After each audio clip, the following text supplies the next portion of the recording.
ونستغفره ونعوذ بالله من شرور أنفسنا ومن سيئات أعمالنا. من يهده الله فلا مضل له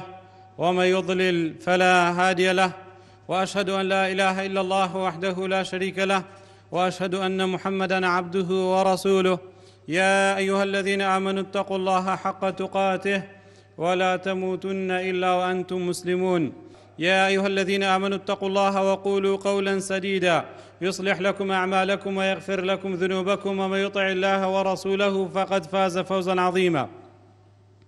أما بعد، فإن أصدق الحديث كتاب الله، وخير الهدي هدي محمد صلى الله عليه وسلم، وشر الأمور محدثاتها، وكل محدثة بدعة، وكل بدعة ضلالة، وكل ضلالة في النار. برا خوشکە بەڕێزەکانم لە وتاری ڕابردووە باسی ئەو کردارانەمان کرد کەوا ئینسانی موسڵمان لە پاش مردنی پێی سوودمەند ئەبێ لە کردارەکانی خۆی، و هەموویشی کورد هەڵهێنرا لە سێ شتە کە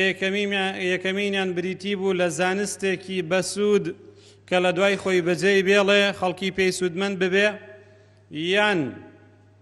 ماڵ و سامانێکی هەبێ لەو بوارانەی کە دەبن بە سەدەقەی جاریە بەکاری هێنابێ، یان منداڵی ساڵحی هەبێ لە پاش مردنی دوعای خێری بۆ بکە و هەندێک کرداری چاکە ئەنجام بدەن کەوا سوود بە باوکو دایکەکە بگەێنێت. لە وتاری ئەمڕۆماندا باسی ئەو کردارانە ئەکەین کەوا ئەگەر موسڵمانانی چواردەور بۆ برایەکی موسڵمانیان یا بۆ خوشکێکی موسڵمانیانی ئەنجام بدەن سوودیان پێ بگەێنێت. ئەو کردارانە چین؟ ئەگەر ئێمەی موسڵمان بۆ برا خوشکە موسڵمانەکانمان ئەنجامی بدەین سوودی بۆیان هەیە، و هەندێک کرداریش کەوا خەڵکی دەیکات و هیچ سوودێکیشی بۆ مردوون نییە، بریتین لە چی؟ بۆ ئەوەی ئەوانەیان کە سوودی هەیە ئەنجامی بدەین و بەردەوام بین، و ئەوانەی کەوا سوودی نییە و بەڵکو تاوانە و زەرەر و زیانە ئەنجامی نەدەین و وازی لێبێنین. خوای پەروەردگار لە قورئاندا فەرمێت: وأن ليس للإنسان إلا ما سعى. واتە ئینسان هیچ شتێکی پێ ناگات سوودمەند نابێ بە کردداری هیچ کەسێک یا بە هیچ کردارێک ئیلا ئەوە نەبێ کە هەوڵ و تێکۆشانی خۆیەتی. خۆی لە دنیادا هەرچی کردبێ كل نفس بما كسبت رهينة. هەر نەفسێک هەرچی کردبێ کردارەکانی خۆی لە گردنیەتی لە چاک یا لە خراپ. فمن يعمل مثقال ذرة خيرا يره ومن يعمل مثقال ذرة شرا يره. بەقەت کێشی مێرولەیەکی بچکۆڵانە چاکە بکەی خێرەکەی دەبینیتەوە، و بەقەت کێشی مێرولەیەکی بچکۆڵانە خراپە بکەی دەیبینیتەوە. ئەمە کرداری خۆت بەرپرسیاری لەسەری، بەڵام کرداری خەڵکی هیچ کردارێکت پێ ناگا لەوەی کەوا خەڵکی ئەنجامی بدەن بۆ تۆ چی لە ژیانت دابێ یا لە پاش مردنت، ئیلا ئەوە نەبێت کە لەم چەند حەدیثەیە ئاماژەی پێکراوە. یەکێک کە کورتی هەڵەهێنین لە سێ خاڵدا، یەکەمینیان بریتیە لە دوعای خێرکردنی موسڵمانان بۆ مردوانی موسڵمانان. یعنی ئەگەر موسڵمانێک مرد، موسڵمانانی چواردەور دوعای خێری بۆ بکەن، لە دوعاکەیاندا مەرجەکانی گیرابوونی دوعا بەدی بێت، خوای پەروەردگار ئەو دوعایانە قبوڵ بکات، ئەوە سوودی بۆ مردووەکانمان هەیە. خوای پەروەردگار لە قورئاندا لە سوورەی حەشردا لە پاش ئەوەی کەوا باسی فەزڵ و چاکەی مهاجرین و ئەنسار دەکات، ئەنجا دەفەرمێ: والذین جاءوا من بعدهم. ئەوانەی کەوا لە دوای مهاجرین و ئەنسار دێن، واتە ئەوانەی کەوا لە دوای سەحابەکانی پێغەمبەری خوا دێن صلی الله عليه وسلم، يقولون ربنا اغفر لنا ولإخواننا الذين سبقونا بالإيمان. خوایە لە ئێمە خۆش بە و لەو برایانەمان کەوا بە ئیمانەوە پێش ئێمە کەوتون. کەواتە دوعای خێرکردنی ئێمە بۆ برا ئیماندارەکانمان و بۆ خوشکە ئیماندارەکانمان سوودی هەیە. بۆیە خوای پەروەردگار ڕێنمایی کردوین کەوا دوعای خێر بۆ خۆمان و بۆ ئەو ئیماندارانی کە پێش ئێمە ڕۆیشتون، بە تایبەت سەحابەکانی پێغەمبەری خوا صلی الله عليه وسلم کە حەقی تایبەتیان بەسەر ئێمەوە هەیە، ئێمە داوای لە خۆشبوونیان بۆ بکەین. لە چەند شوێنێکە دوعاکردن بە تایبەت بۆ مردووی موسڵمان هاتووە کە لە چەند خاڵێکە ئاماژەی پێ ئەەکەین پێچێ هەندێکیشی دووبارە بێت لە وتارەکانی ڕابردووە باسمان کردووە بەڵام لە وتاری ئەمڕۆماندا بیدون فائیدە بەسەریدا ناڕۆین. ئەگەر تۆ بە شێوازێکی وردبینانە و دووربینانە گوێ بۆ هەر فەرمودەیەک لەو فەرمودانە بگریت یا هەر ئاەتێک لەو ئاەتانەی کەوا بەلای تۆ دووبارەیە بەڵام ئەگەر وردکارانە گوێ بگری هیچی دووبارە نییە بەڵکو هیچ کامێکیان خالی نییە بەدەر نییە لە فائیدە استیفادەی خۆی هەیە. یعنی لە باسێکدا کە من 3 حەدیث باسەکەم ئەو 3 حەدیثە هیچیان وەکو یەک نین ئللا ئەوەی دووەمیان فائیدەیەکی تری تایە ئەوەی سێهەمیان فائیدەیەکی تری تایە. بەڵام پێویستەکە تۆ ذهنت ئامادە بێت کاتێک کە دەی بۆ جومعە بەس تەنها جەستت لەیلا نەبێ ئەبێت دڵ و بێر و هەست و هۆشیشت لەیلا بێ بۆ ئەوەی بزانی چی باسەکرێت تاوەکو ئیسیفادەی زیاتر بکەیت. یەکێک لەو حاڵەتانە کەوا دوعا بۆ مردوو بکرێ ئیسیفادەی هەیە لە پاش مردنی وە لە پێش ناشتنی. یعنی کاتێک کە مردوویەک مردووە یێشتانە نەنێژراوە بەڵکو نەشۆرراوە و کفن نەکراوە و نوێژی لەسەر نەکراوە تۆ دوعای بۆ بکەی ئیسیفادەی هەیە. ئومو سەلەمە ڕەزای خوای پەروەردگاری لێبێت ئەفەرمێت کاتێک کە پێغەمبەری خوا صلی الله علیه وسلم هاتە ژوورەوە بۆ لای ئەبوو سەلەمە لە پاش وەفاتکردنی پێغەمبەری خوا صلی الله علیه وسلم یەکسەر ئەم دوعایی کرد. یعنی کاتێک کە مردوویەکت ئەمرێت یەکسەر سنەتە ئەم دوعایی بۆ بکرێت لەلایەن کەسانی چواردەورێەوە اللهم اغفر لأبي سلمة خوایە لە باوکی سەلەمە خۆش ببە وارفع درجته في المهديين پلەی بەرز کەرەوە لە ڕیزی و کەسانی کە هیدایەت دراون واخلفه في عقبه في الغابرين. یعنی خوایە جێگەی بۆ پڕ کەرەوە لەو کەسانی کەوا بەجێ هێشتووە لە دوای خۆی واغفر لنا وله يا رب العالمين. خوایە لە ئێمە و لە ئەویش خۆش بە. ئەگەر تێبینی بکەین لە هەموو ئەو ئاەتانی قورئان و لە فەرمودەکانی پێغەمبەری خوا صلی الله علیه وسلم کاتێک کە دوعای خێر ئەکەی سەرەتا لە خۆتەوە دەست پێ ئەکەیت ربنا اغفر لنا أنت ولإخواننا رب واغفر لنا وله يا رب العالمين رب اغفر لي ولوالدي ولمن دخل بيتي مؤمنا. يعني سرتا كاتك دعاءك أما آدابك الآداب كان دعاء سرتا بو خوتي بك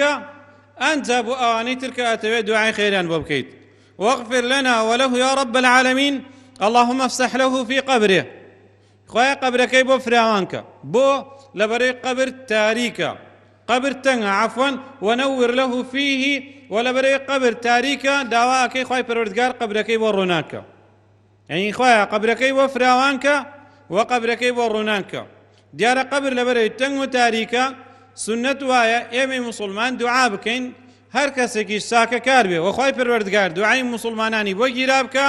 ئەو قەبرەی بۆ فراوان ئەبێ و بۆی ڕووناک ئەبێت. چۆن ئەوە عالەمێکی غەیبی و بەرزەخیە ئێمە ئەگەر لە دنیادا قەبرێک هەڵدەینەوە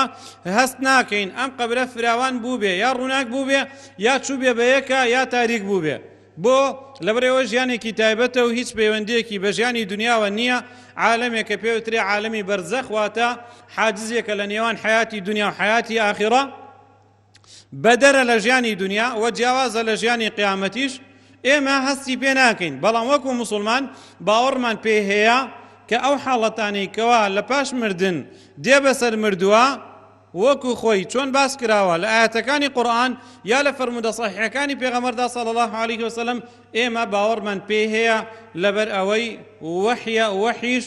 كلام رب العالمين ومن أصدق من الله قيلا كسش نية وتي لوتي خواهي پروردگار راستر بيت كواتا دعا كردن بو مردو لپاش مردني و لپیش ناشتني اما نبوه باسكين بو اوش تطبيقي كن يعني لپاش بستنية متارا ابي هول بداي ام دعاء لبر بكي بو كاتك باوكت امريه دايكت امريه براكت امريه براشنت امريه دراوسكت امريه يكسنم دعاء بو بكي اما حكايات نية اما باسكين ام دعانا لبر بكن بو اوي لجاني روجانتنا تطبيقي بكن اما انا بكن ببديلي او كردار ناشريعاني كوا خلقي انزامي دات بو هندك لزاناني سلف دلين هر بدعيك كخلقي لسري راهاتوا كاتك سري هلديتوا سيرك لجيرا سنتي هاسكاسكيتي يعني هر بدعيك هي سنتك مراندو اگر تو سنتكان زندوكيتوا بدعه وعاده دابو نري تخراب وتشبلكانيش ولا اندريو كوتاي بيدت یەکێکی تر لەو حاڵەتانەی کەوا سوودی بۆ مردوو هەیە کە دوعای تێدا بۆ بکەی دوعاکردنە لە کاتی سەردانکردنی قەبرەکەیە. یعنی کاتی ئەچی بۆ قەبرستان سنەت وایە ئەم دوعایە بکەیت.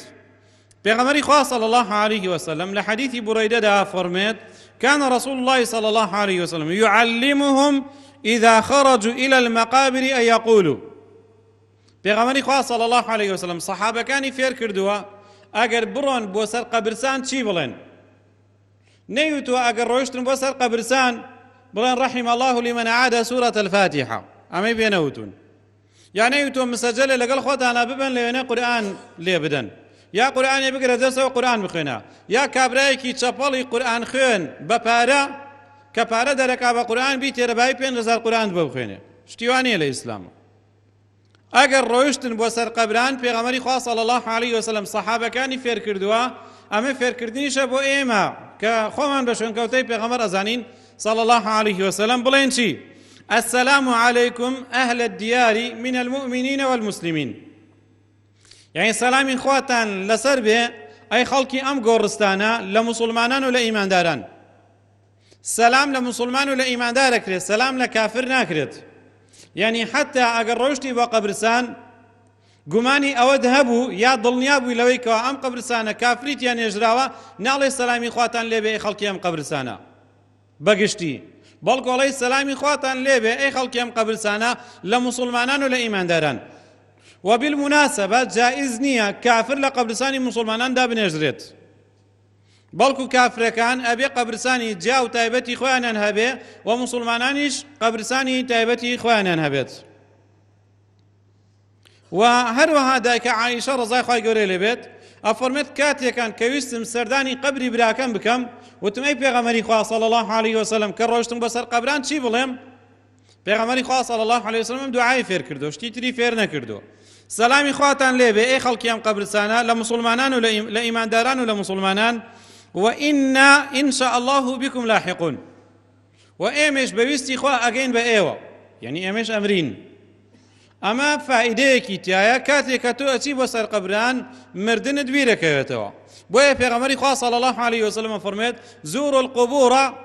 بڕۆن سەردانی قەبرستان بکەن، فإنه يذكر الموت، فإنها تذكر الموت. بڕۆن سەردانی قەبرستان بکەن چونکم سەردانی قەبرستان مردنتانەوە بیرەهێنێتەوە. کاتێک کە تۆ ئەڕۆی سەردانی قەبرستانەکەی ئەڵێی ئێمەش ئەگەین بە ئێوە، نسأل الله لنا ولكم العافية. داوا ئەکەین خوای گەورە ئێمە و ئێوەش عەفو بکات. داوا ئەکەین خوای گەورە ئێمە و ئێوەش عەفو بکات. کەواتە ئەم دوعایە ئەکرێت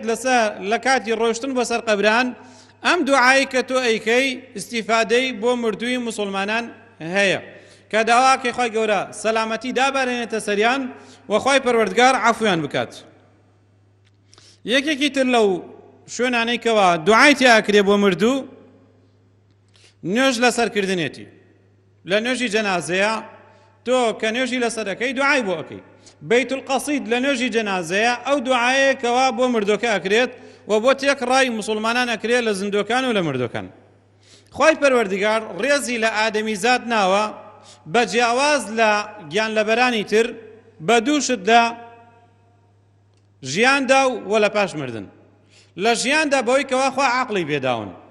یعنی ئادەمیزادەکان ئینسانەکان جیاوازن لە باقی تری دروستکراوەکان بەوەی ئادەمیزادەکان عەقڵیان پێدراوە ئەوان عەقڵیان پێ نەدراوە. ئەمە شێوازێکە لە ڕێزلێنان لە ئادەمیزاد. وەلەقەد کەڕەمنا بەنی ئادەمە، ئێمە ڕێزمان لە ئادەمیزاد گرتووە. ئەو ڕێزە بە چییە؟ لە دنیادا عەقڵی پێداوی و لە پاش مردنیش ئادەمیزاد ئەنێژرێت. وەکو باقی تری گیان لەبەران نییە کەوا گیانی دەرچوو فڕێی بێتە شوێنێک و نەینێژیت. ئادەمیزاد دەنێژرێ، ئەمە شێوازێکە لە ڕێزلێنان حتى ئەگەر کافریش بێت. علی ڕەزای خوای پەروەردگاری لێبێت کاتی ئەبوو تاڵبی وەفاتە کات دێت بۆ لای پێغەمبەری خوا صلی الله عليه وسلم ئەفەرمێ پێغەمبەری خوا ئەبوو تاڵب مردووە قال اذهب فواريه، وتی بڕۆ دای پۆشە. قال إنه مات مشركا، علی وتی ئەی پێغەمبەری خوا صلی الله عليه وسلم بە مشرکی مردووە. قال اذهب فواريه، وتی بڕۆ چاڵێکی بۆ بکەنە بیخەرە ناوی بیپۆشە. یعنی ئەگەر کافریش بێ دای ئەپۆشیت جیاواز لا باقی تریگیان لەبران. بەڵام ئینسانی مسلمان لەناو ئادەمیزادەکانە ڕێزێکی تایبەتتری لێنراوە. لە دنیادا بەوەی کەوا خوای پەروەردگار بەرنامەی ژیانی وەناردووە، خوای پەروەردگار پێغەمەری وەناردووە، خوای پەروەردگار ئیمان و ئیسلامی پێبەخشیوە. ئەمە تۆ جێ ئاکاتەوە لە باقی تری ئادەمی زادەکان. تۆ نیعمەتی ئیمان و هیدایەتت پێدراوە، وە لە پاش مردن تۆ وەکو ئادەمی زادە کافرەکان نانەژرێت، بەڵکو پاش ئەوەی کە ئەمریت ئەچۆرن، کفن ئەکرێی، نوێژت لەسەر ئەکرێ، بە شێوازێکی تایبەت لە شوێنێکی تایبەتە قەبرت بووە کەندرێ و بە شێوازێکی تایبەتش ئەنێژرەی. نین سێرەکەی لە مەیشدا موسڵمان جێ ئەکرێتەوە لە باقی تری ئەو ئینسانانەی کەوا غەیرە موسڵمانن لە پاش مردن. یەکێک لەو تایبەتمەندیانەی کە بۆ موسڵمان هەیە لە پاش مردن گرنگیدانە بە نوێژ لەسەرکردنی. دیارە ئەمەی کەوا لە لای ئەهلی ئیسلام هەیە لە لای غەیری ئەهلی ئیسلام نییە. یعنی کافرەکانی تر کە دەمرن بە شێوازێک مامەڵەیان لەگەڵاکرێ زۆر بێڕێزیکردنی تایە بەرامبەر بەو ئینسانە، زۆر بێڕێزیکردنی تایە بەرامبەر بەو ئینسانە. بۆ نمونە لە ئەوروپای پێشکەوتوی ئێستادا ئەگەر کەسێکیان لێ بمرێ ئەیخەنە ناو فڕنی تایبەتەوە دەیسووتێنن و سەحقی ئەکەن، ئەیکەن بە خۆڵەمێش، ئەیکەنە ناو سنووقێکی بچووکەوە بۆ ئەوەی کەمترین مەساحە بگرێت تاوەکو غەرامە کەمتر بدەن. بەڵام لەناو ئێمەی ئەهلی ئیسلامە کاتێک کە موسڵمانێک ئەمرێت سیرەکەی بە ڕێوڕەسمێکی تایبەت لەسەر سونەتی پێغەمبەر صلی الله علیه وسلم دەیشۆرن، کفنی ئەکەن، نوێژی لەسەر ئەکەن. ئەمەش کەوا لە لای ئەهلی ئیسلام هەیە بە تایبەت لە لای ئەهلی سونە هەیە. ئەگینا ئەو خەڵکانەی کەوا دوورن لە سونەتی پێغەمبەر صلی الله علیه وسلم یا نایزانن یا شوێن لا ڕێبوون و هاو ئارەزوو کەوتون نازانن ئەم شتانە چییە. ئەمە فەزلێکە خوای پەروەردگار بە ئێمەی ئەهلی ئیسلامی داوە، بە تایبەتیش لەناو ئەهلی ئیسلام خوای پەروەردگار بە ئەهلی سونەی بەخشیوە. کوڕەیب کە مەولای ئیبن عەباسە ڕەزای خوای پەروەردگاری لێبێت دەفەرمێت عەبدوڵای کوڕی عەباس کاتێک منداڵێکی ئەمرێت، کوڕێکی ئەمرێت لە قودەید یا لە عوسفان، فەرمی یا کوڕەیب انظر ما اجتمع له من الناس، وتی بڕۆ سیر کە بزانە چەندێ خەڵکی کۆبووتەوە. خەڵکی بۆچی کۆ بێتەوە؟ لەبەر ئەوەی پێغەمبەری خوا صلی الله علیه وسلم فەرمێت حق المسلم على المسلم ست، حقی مسلمان بەسەر مسلمانەوە شەشە، یەکێک لەوانە وإذا مات صاحبه، ئەگەر مسلمانێک مرد حق و مافی بەسەر چواردەورەکەیەوە هەیە شوێنی بکەون، نەک تەنها ئەوانەی وا ئەیناسن، ئەوانەی وا ئەیناسن و ئەوانەیشی وا نایناسن، ئەوانەی ئەیناسن و ئەوانەیشی وا نایناسن حەقە شوێنی بکەون. بۆچی؟ بۆ دوو شت. یەکەمینیان نوێژی جەنازەی لەسەر بکەن، بەڵکو خوای گەورە تکاو ڕزایان قبوڵ بکات. دوو لە پاش ناشتنی دوعای بۆ بکەن کە خوا لێی خۆش بێ و خوا دامەزراوی کە وەکو لەم حەدیثە و لە حەدیثەکەی داهاتوو دادێت. قال فخرجت فإذا ناس قد اجتمعوا له فأخبرته، ئەڵێ کە ڕۆیشتمە دەرەوە بینیم خەڵکانێک کۆبوونەتەوە منش خەبەرم پێدا. ئەو خەڵکانە بۆچی هاتوبوون بۆ چواردەوری عەبدوڵای کوڕی عەباس؟ بۆی خێمە هەڵدەن، بۆی بچن کورسی بێرن، بۆ ئەوەی یەکێک بێرن چەپەڵێک بێرن قورئان بخوێنێ نەخێر. بۆچی هاتوون؟ فقال تقولهم 40، وتی ئەڵەی ژمارەیان گەیشت بێتە چل؟ قال نعم، وتی بەڵێ. قال أخرجوه فإني سمعت رسول الله صلى الله عليه وسلم يقول، فەرمی ئەڵە با جەنازەکە ببین، من گوێم لێ بووە پێغەمبەری خوا صلی الله عليه وسلم فەرموویەتی ما من رجل مسلم يموت، هیچ مسلمانێک نییە بمرێت فيقوم على جنازته 40 رجلا لا يشركون بالله شيئا إلا شفعهم الله فيه. هەر مسلمانێک بمرێت 40 کەس لەسەری کۆ ببێتەوە نوێژی لەسەر بکەن. کەواتە ئەو خەڵکانەی کە کۆ ئەبنەوە بۆچی کۆ ئەبنەوە؟ بۆ نوێژ لەسەرکردنی، بۆ شتی تر کۆ نابنەوە کەوا خەڵکی عادەتی پێوە گرتووە. ئەمە سونەتی پێغەمبەرە صلی الله عليه وسلم. کۆ ئەبنەوە کێ کۆ ئەبێتەوە 40 کەس لا يشركون بالله شيئا. کەواتە ئەمە عەقیدەی ئەهلی سونە و جەماعەیە کەوا تەنها مسلمانی موحد تکاو ڕەجا و شەفاعەتی قبوڵ ئەکرێت. تەنها مسلمانێک کە یەک خواپەرست بێ، ئەوانەی کەوا مشرکن و لەسەر خورافیات و بیدعە و لا ڕێبوون و گومڕابوون ئەڕۆن، ئەوانە دوعایان گیرە نابێت. ئەم 40 کەسە ئەگەر دوعایان بۆ کرد إلا شفعهم الله فيه، ئەی قبل شفاعتهم فيه، کە تکای بۆ کەن خوایە لێی خۆش بە، خوایە ڕەحمی پێ بکە، خوایە عەفوی بکە، خوای گەورە دوعاکان گیراکە و مسلمانەی پێ ئەبەخشێت. ولا عائشة وهاتوا رضاي خواهي قولي لبيت بيغمري خواه صلى الله عليه وسلم فرميت ما من ميت يصلى عليه أمة من المسلمين، أمة يعني جماعة، هەر مسلمانێک کۆمەڵێک لە مسلمانان نوێژی لەسەر بکەن یەبلغونە میئەتەن ژمارەیان بگاتە 100 کەس کەواتە تا ژمارەی ئەو خەڵکانی کە نوێژ لەسەر مردووەکەن زیاتر بێت چاکترە كلهم يشفعون له هەموویان تکاو ڕجا و دوعای بۆ بکەن إلا شفعوا فيه إلا تکاو ڕجاکەیان قبوڵەکرێت کەواتە دوعای ئەو خەڵکانەی کەوا دێن نوێژ لەسەر مردووەکەن گیرا ئەبێ بە مەرجێک ژمارەیان لە 40 کەس بەرەوسەرەوە بێت و ئەو کەسانیش کە نوێژی لەسەرەکەن کەسانی خواپەرست بن لا كتاب عون المعبود داهاتها وهذه الأحاديث فيها دلالة على استحباب تكثير جماعة الجنازة أم حديثان بلغو آماجان تيابو أوي كوا سنة أو خلقاني كان يجلس الجنازة كان جماريان زور بيت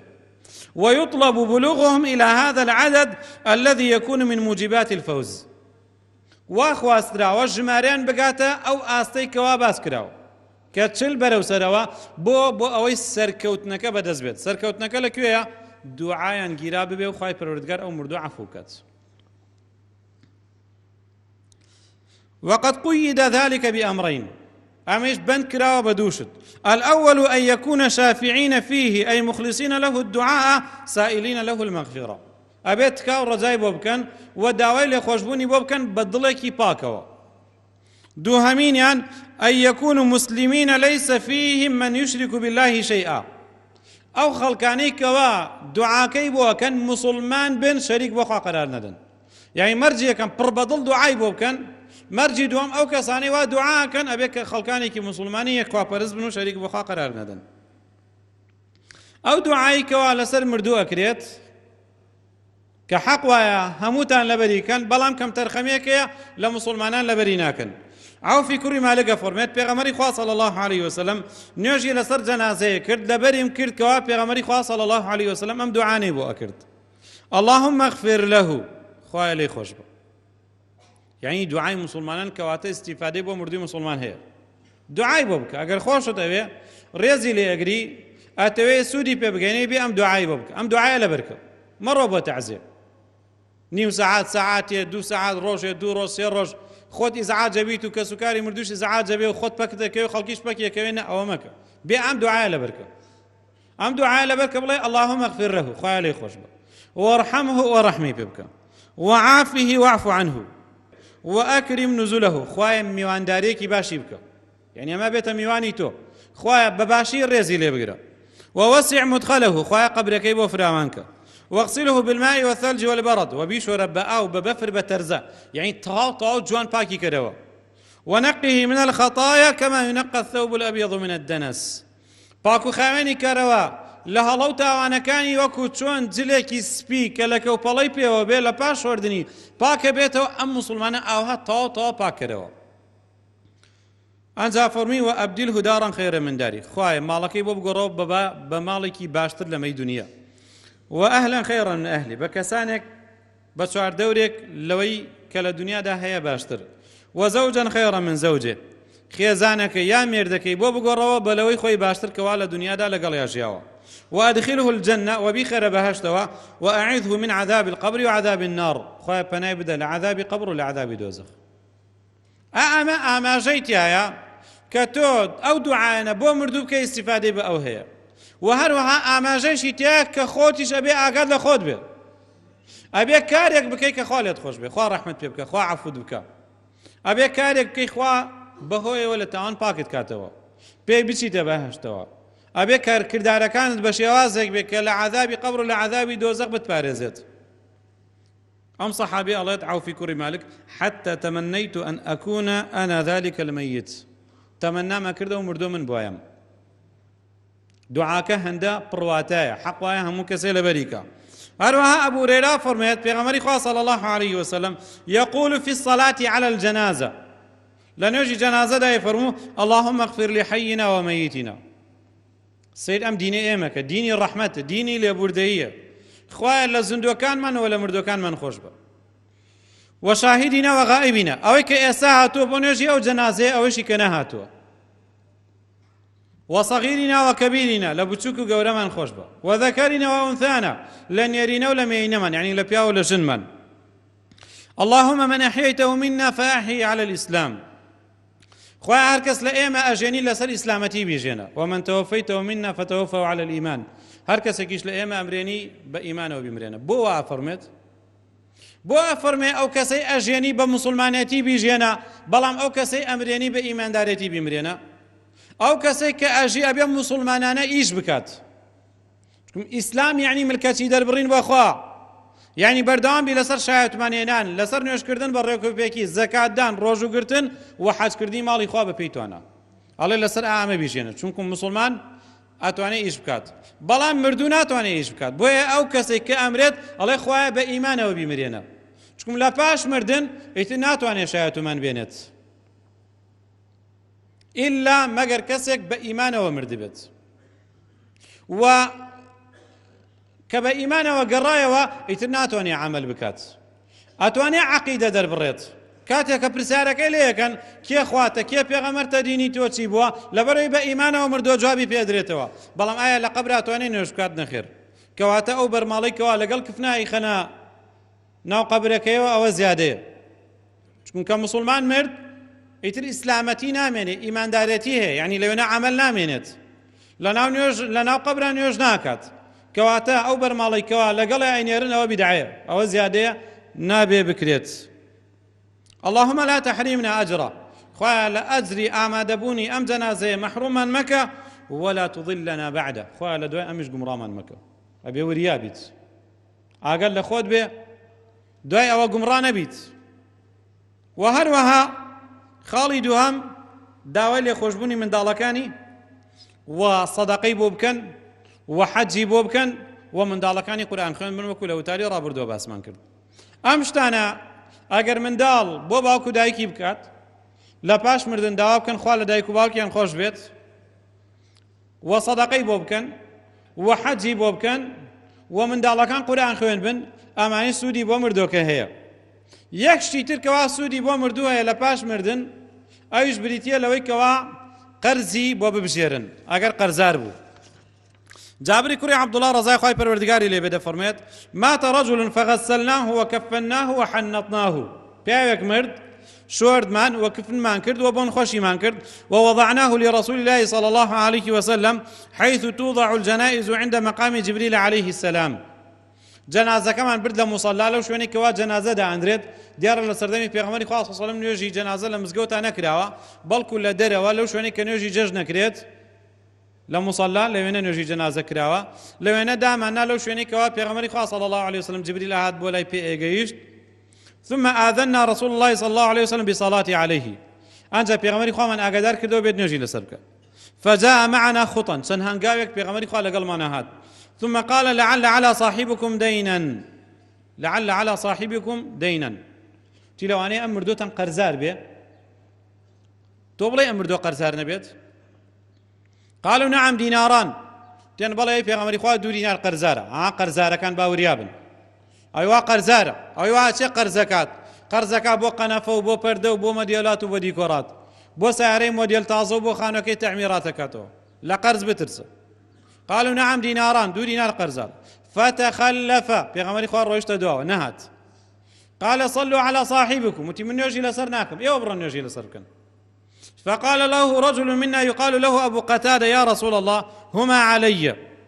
پیاوێک پێوترا بوو قەتادەوتی پێغەمبەری خوا دو دینارەکە لە ئەستۆی من ئەو دو دینارە منەی بژێرم فجعل رسول الله صلى الله عليه وسلم يقول هما عليك وفي مالك وحق الرجل عليك والميت منهما بريء وتي دو دینارەکە لەسەر تۆ لە پارەی تۆ ئەدرێتەوە حەقی ئەو پیاوە ئەکەوێتە سەر تۆ و مردوەکەش لێی بێباری بێ چەند تەئکید دەکاتەوە قەرزەونە خەتەرە وتی ئایا دو دینارەکە لەسەر تۆ تۆ پارەکەی ئەدەی لە پارەی تۆ ئەدرێ حەقی ئەو پیاوە لەسەر تۆیە مردوەکە لێی بێبەری بێ فقال نعم وتی بەڵێ فصلى عليه أنجى بيغمري خاصة صلى الله عليه وسلم فجعل الرسول صلى الله عليه وسلم إذا لقي أبا قتادة يقول دوای ئەوە پێغەمبەری خوا هەرچی کاتێ بگەیشتە ئەبوو قەتادەی فەرموو ما صنعت في الدينارين دو دینارەکە چی لێ کرد دو دینارەکە دایەوە ئەو هەموو تەئکیدەی لەسەر کردوێتەوە ئەنجاڵە دو دینارەکە دایەوە حتى كان آخر ذلك قال حتى آخر جاران حمو جارك بيغمري خواه بيغيشت أي فرم دو دينارك داوتوا آخر جاران وتي بالي قد قضيتها يا رسول الله تي بالي بيغمري خواه دو ديناركم داوتوا قال الآن حين بردت عليه جلده وتي ئێستا پێستەکەی فێنک بووەتەوە ئێستا کە قەرزەکە داوەتەوە ئەو مردۆ لە قەبرەکە ئیستراحەتی کردو یعنی ئەگەر چی کەسێکیش قەرزەکە بگرێتە ئەستۆی خۆی حتا قەرزەکە نەبژێردرێت ئەو مردۆ ئیستراحەت ناکە لە قەبرە بۆیە بێ لە قەرز زۆر ئاگادار بن شێخ ئەلبانیە فەرمێت ئەی بسبب رفع العذاب عنه بعد وفاء دينه پێستی فێنک بۆەوە لەبەرەوەی عذابی لەسەر هەڵگیرا دوای ئەوەی کە قەرزەکەی بۆ بژێردرا وابن حجر عسقلاني فرميت وفي هذا الحديث إشعار بصعوبة أمر الدين أم حديثا أما جيت يا أبو أويكوا قرز زور قرصة وأنه لا ينبغي تحمله إلا من ضرورة نابيت خذ كي تجرباري قرزوا إلا ما قرض ضرور بيت ضرورة نك حاجيات نك كماليات ضروريات زور ناچار بي أنجاب روي قرزكي بلان بو بيستي قرز نكي لە ناچاریە قەرزەکەی بەڵام بۆ پێویستی قەرز ناکەی بۆ کەمالیات نابێ قەرز بکەی بۆ لەبەرەوەی قەرزاری خەتەرە ئەم حەدیثە ئاماژەیەتیایە ئەگەر کەسێک قەرزار بوو قەرزەکەی بۆ ببژێری لە پاش مردنی استیفادەی پێدەگەێنێ هذا واستغفر الله لي ولكم إنه هو الغفور الرحيم الحمد لله رب العالمين والصلاة والسلام على رسوله الأمين وعلى آله وصحبه ومن دعا بدعوته وتبعهم بإحسان إلى يوم الدين سێشت کەوا لە پاش مردن بۆ مردوو ئەکرێت و خەڵکی عادەتیان پێوە گرتووە و بەڵام هیچ ئیستیفادەیەکی بۆ مردوو نییە ئەوانەی کە باسمان کرد هەموو ئیستیفادەیە بۆ مردوو بەڵام ئەمانەی کە ئێستا دێن هیچیان ئیستیفادەیان بۆ مردوو نییە یەکەمینیان قراءة القرآن على الميت قبل دفنه وعلى قبره وفي مجلس العزاء قورئان خوێندن بۆ مردوو لە پاشەوەی کە ئەمرێت دایان ناوە هێشتانە نەیان بردۆ بەسەر قەبران یەکێک دێ قورئانی لەسەر خوێنێت یا لەسەر قەبرەکەی قورئانی بۆ بخوێنرێت یا قورئانی بۆ لێ بدرێت یا لە تەعزیەکەیە ئەمانە هیچیان ئیستیفادەیان بۆ ئەو مردۆ نییە ئەی چی ئیستیفادە هەیە با ئەو مردۆ لە دنیادا خۆی قورئان خوێن بێت و مصحەفەکەی بە میرات بەجێ بێڵێ وەکو لە وتاری ڕابردووە باسمان کرد ئەوە ئیستیفادەی پێگەێنێت و با منداڵەکانی قورئان خوێن بن با مناڵەکانی بنێرێ بۆ دەورەی قورئان نەینێرێ بۆ دەورەی ئینگلیزی ئەوە ئیستیفادەی پێگەێنێت ئەو پارەی کەوا ئەیدەی بۆ دەورەی دەرسەکانی دنیا ئەو پارەی کە ئەیدەی بۆ تەعزیە یا بۆ ئەو کابرایی کەوا ئەهێنرێ قورئانە خوێنێ بە ڕۆژی 100,000 دینار ئەو پارەیە صرف بکەن لەوەی کەوا منداڵەکەت قورئان خوێن بێت ئەوە ئیستیفادەی بۆ دوای مردنی تۆ هەیە ابن كثير لتفسير آياته وأن ليس للإنسان إلا ما سعى أفرميت أي كما لا يحمل عليه وزر غيره لا يحمل عليه وزر غيره وكتوان تاواني غير خوي نادري بسريا كذلك لا يحصل من الأجر إلا ما كسب هو لنفسه كواتيج أجر باداشكي دسناك إلا وانا بك خوي بخوي دستي خستوه ومن هذه الآية الكريمة استنبط الشافعي رحمه الله ومن تبعه لم آية بيروزو إمام الشافعي أو كساني كشواني كوتم رحمتي خوي لبه أمان درهناوه أن القراءة لا يصل إهداء ثوابها إلى الموتى قرآن خوێندن هەدیەکردنی پاداشتەکەی ناگا بە مردوو ئیمامی شافعی وا فەرمێت وا لەم ئایەتە تێگەشتووە لأنه ليس من عملهم ولا كسبهم چونکە قورآن خوێندن لە ئیشی مردوەکان نییە ولهذا لم يندب إليه رسول الله صلى الله عليه وسلم أمته ولا حثهم عليه ولا أرشدهم إليه بنص ولا إيماء بۆیە پێغەمبەری خوا صلی الله عليه وسلم هانی ئومەتەکەی بۆ نەداوە و ڕێنماییشی بۆ نەکردوون نە بە دەقێکی تایبەت نە بە ئاماژەش نەیوتۆ قورآن بۆ مردوەکانتان بخوێنن ولم ينقل ذلك عن أحد من الصحابة رضي الله عنهم لهيج يقول الصحابة شو نقل نكرة وكقرآن بمردو خويند بيت ولو كان خيرا لسبقونا إليه أجا كاركي خير ويا قرآن خويند بمردو صحابة كان بيش إيما كوتن كاتك بيغمري خوا مرد أبو بكر ناد قرآن لسر جنازة كي بخوينت يا بتشي لسر قبر كي بخوينت وكاتك أبو بكر مرد هروهاي الصحابة كي تنهات أمي بوبكات وباب القربات يقتصر فيه على النصوص أو بابتاني كبي لأخوان نزيك بيته وخذ كرت الله هنين لصردق شرعي كان ولا يتصرف فيه بأنواع الأقصية والآراء بقياس برا وبوتشون تصرفي تياناكري بلكو ببي بلقي شرعية كرد فأما الدعاء والصدقة بلام دعاء كردن وكباس من كرد وصدقة كردن وكباس من كرد فذلك مجمع على وصولهما ومنصوص من الشارع عليهما أو بكورايها مزانيان وبدقي شرعي لا پیغمبری خدا صلی الله علیه وسلم دعا کردن و صدقه کردن بۆ مردوو استفاده بەڵام قورآن خوێندن ئەوە هیچ بەڵگەیەکی شەرعی لەسەر نهاتووە دار ناشتن لەسەر قەبر ئەمەیشە بیدعەیە و لە سنەتی پێغەمبەر صلی الله عليه وسلم نهاتووە. عبد الله کوڕی عباس فەرمێت مر النبي صلى الله عليه وسلم بقبرين فقال إنهما لا يعذبان وما يعذبان في كبير. پێغەمبەری خوا جارێکە دا بەلای دوو قەبرە فەرمی خاوەنی ئەم دوو قەبرە سزا ئەدرێن و لەسەر تاوانێکی سزا نادرێن کە خۆیان بە گەورەیان زانی بێت. ئەمە ئەحەدهما فەکانە لا يستتر من البول، یەکێکیان خۆی لە میز نەپاراستووە کەواتە خۆ نەپاراستن خۆ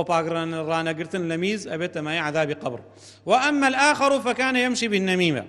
ئەوەی دووەمیان فیتنەی بینی خەڵکی کردو قسەی هێناوە بردووە بۆی ئاژاوە لە بینی خەڵکیان دروستکات. ثم أخذ جريدة رطبة أنزل قدر خرمانكي هنا فشقها نصفين كردي بدولتها فغرز في كل قبر واحدة لهر قبر كان التي كي ناشت. قالوا يا رسول الله لما فعلت هذا؟ يعني في غمري بو أمت كرت بو دو أو لقدارت لا تكردو كردت بناو دو قبرك ولا صر دو قبرك ناشت. قال لعله يخفف عنهما ما لم ييبسا. فروي بالكو تاوكو أم دو دارات ترائي انتيايا خوای پەروەردگار لە تاوانی ئەم دوو مردووە سوکاتەوە سزایان لەسەر سوکاتەوە. لە حەدیثەکەی جابری کوڕی عەبدوڵڵادا ئەفەرمێت قلت يا رسول الله فعم ذاك، ئەمە بۆچی ئەم دوو لە قەدارە نێژرا؟ سەحابە پرسیاریان کردو بزانە حکمەتی ئەمە چییە؟ قال إني مررت بقبرين يعذبان، فەرمی من دام لە بەلای دوو قەبرە سزا ئەدرێن فأحببت بشفاعتي، نەک لەبەر دارەکە لەبەر شەفاعەتی پێغەمبەر صلى الله عليه وسلم، فأحببت بشفاعتي أن يرفه عنهما ما دام الغصنان رطبين. خوای پەروەردگار سزاکەیان لەسەر سوکاتەوە تا ئەوەندەی کە ئەو دوو لە قەدارە تەڕاییان تایە. بەهۆی چیەوە؟ نەک بەهۆی دارەکەوە. فأحببت بشفاعتي، بەهۆی تکا و ڕەجای پێغەمبەرەوە صلى الله عليه وسلم تا ئەو دوو دارە تەڕیان تیا بێ خوای گەورە سزاکەیان لەسەر سوکات. پێغەمبەری خوا صلی الله عليه وسلم ئەمەی تەنها بۆ دوو قەبر کردو کە سزا ئەدران. ئەی خۆ مردوەکانی ئێمە نابێ ئێمە بڵێن سزا ئەدرێن، ئێمە نازانین. تۆ گومانی خراپ نابێ بە مردووی خۆت ببەی بڵێ ئەم مردووە سزا ئەدرێت، ئەوە تاوانە، ئەوە زوڵمە بەرامبەر بۆ مردووە ئەیکەیت، دارێکی لەسەر قەبرەکەی ئەنێژیت. ئەنجا پێغەمبەری خوا صلی الله عليه وسلم تەنها بۆ ئەم دوو قەبرەی کردووە کە بە غەیب زانیوێتی سزا ئەدرێن، بۆ هیچ قەبرێکی تری نەکردووە و سەحابەکانی تر بۆ قەبری سەحابەکانی تریان نەکردووە. ئەگە بڕۆی سەیری قەبرستانی بەقیع بکەی یا قەبرستانی ئوحود بکەی داری تیا نابینیت. بۆ لەبەرەوەی سەحابە نەیان کردووە و شوێنکەوتوانی سەحابەش نەیان کردووە. ئەوەی وا لە قەبرستانەکانی ئێستا ئێمە کراوەتە غابە دارستان، ئەوە ناشەرعیە و نادروستە و هیچ سوودێکی بۆ مردوو نییە. هەروەها ئەوەی وا لە حەفتە و لە چلە و لە سەر ساڵە خواردن دروست دەکرێ و خەڵکی بۆ داوەت دەکرێ یا ئەبەخشرێتەوە، ئەوەی شەرعی نییە و سوودی بۆ مردوو نییە، لەبەرەوەی پێغەمبەری خوا صلی الله عليه وسلم نەیکردووە و صحابەکانیش نیان کردووە و پێغەمبەری خوا صلی الله عليه وسلم فەرمێت من عمل عملا ليس عليه أمرنا فهو رد. هەر کەسێ هەر کردەوەی بکە ئەمری ئێمەی لەسەر نەبێ ئەوە ڕەدەکرێتەوە، هیچ سوودێکی نییە. داواکانی خوای پەروەردگار سوودمان پێ بگەێنێ بەوەی کەوا زیاتر لە دینەکەی تێمان گەیەنێ و موفقمان بکە عمل بکەین بە سنەتی پێغەمبەرەکەی صلی الله عليه وسلم و خوای پەروەردگار ڕەحم بۆ مردوەکانمان بکە و ئێمەش عاقبەت خێر بکە و هەموو لایەکمان موفق بکە بۆ هەموو کارێکی خێر و پەنامان بدە لە هەموو فتنە و بەڵام مصیبەتێک و آخر دعوانا